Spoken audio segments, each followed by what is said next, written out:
செங்கோட்டையன் வந்து டைம் கொடுத்து 10 நாள் நேரத்தோட முடிஞ்சிச்சு. அவர் என்ன சொல்லியிருந்தார் அப்படின்னா, யாரெல்லாம் பிரிந்தார்களோ அவங்களையெல்லாம் ஒன்றிணைக்கிறது தான் என்னுடைய பணியா இருக்கும்னு சொன்னார். இல்லைன்னா அரசியல வரமாட்டேன்னாரு. இப்போ பிரிஞ்சவங்க எல்லாத்தையும் அவர் பேச்சுவார்த்தையில் இருக்கிறாரா? அவர் வந்து அது தெரியல. என்னட்டெல்லாம் அவர் ஒரு சீனியர் மேன். நான் வந்து அவங்க கூட போய் இணைகிறதுக்கு சான்ஸே கிடையாது சார். அம்மா மக்கள் முன்னேற்ற கழகம் ஏற்கனவே தேசிய ஜனநாயக கூட்டணியில் இருந்தோம். புதிதாக தான் பழனிசாமி வந்து ஏறினார்.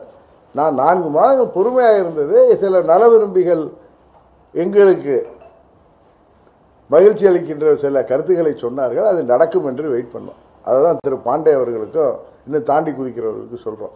அது டெல்லிக்கு அடிக்கடி செங்கோட்டையன் போயிட்டு வந்தது உங்களுக்கு தெரியும். யாரையெல்லாம் சந்தித்தது தெரியும். நான் டெல்லிக்கு போயிட்டு வந்து யாரையெல்லாம் சந்தித்தது, அது முக்கியமான நலம் விரும்பிகள் எங்களிடம் சொன்ன தகவலின் அடிப்படையில் தான் நாங்கள் பொறுமை காத்தோமே தவிர, அது வரைக்கும் பழனிசாமியை எப்படி ஏற்றுக்குவோம்?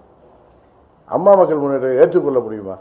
அதனால் அவர்கள் கொஞ்சம் புரிஞ்சுக்கணும். அன்றைக்கே சொல்லலை, இன்றைக்கே இவங்க யூடியூப் சேனல் நடத்துறதுக்கு, இவங்க டைமை ஃபுல் பண்ணுறதுக்கு எங்களை இழுத்தால் நாங்கள் இன்னும் அடுத்த கட்டம் தாண்டி அவர்களை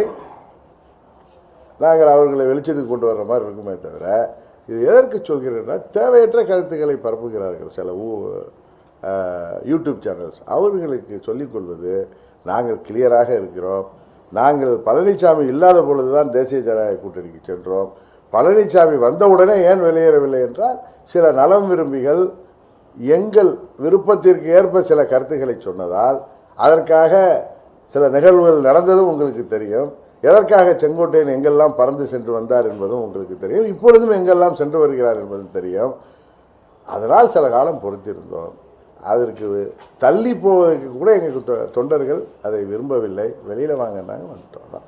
அதிமுக ஆட்சியை கவிழ்க்க சதி செய்தாலும் மன்னித்து வந்து துணை முதல்வர் பொறுப்பு அதெல்லாம் சொன்னேன். அதுக்கு தான் நான் பதில் சொல்லிட்டேன். ஏற்கனவே எந்தெந்த யாருக்கு துரோகம் பண்ணல. இன்றைக்கு தண்ணியிலும் உள்ளவர்களை என்ன ஏமாற்றினாங்க. இன்னொரு கட்சி வரப்போகுது, அவங்க 80 சீட்டு பேசிட்டோம், அவரை பற்றிலாம் தப்பாக பேசாதீங்க அப்படின்னு சொல்லி அந்த கட்சி தலைவர் மதுரையில் போய் ஒரு வெளிச்சத்துக்கு கொண்டு வந்தார். இன்னும் வந்து பிரம்மாண்ட கட்சி எது சிலோன்லேருந்து எதுவும் வரலான்னு நினைக்கிறேன். இல்லை ஆந்திராவில் உள்ள ஏதாவது ஒரு கட்சி இவரோட கூட்டணிக்கு வரலான்னு நினைக்கிறேன். சார், அதிமுக கவிழ்க்க நினைத்த சில பேரை மன்னிச்சு அவங்களுக்கு துணை முதலமைச்சர் அதான்ப்பா, அதை தான் நான் முன்னாடியே என் பதிலை திருப்பி பார்த்தீங்கன்னா, திரு பன்னீர்செல்வம் அவர்கள் எதற்காக அங்கே திருப்பி சென்றாரு எல்லாத்துக்கும் பதில் சொல்லிட்டேன். கரெக்டா?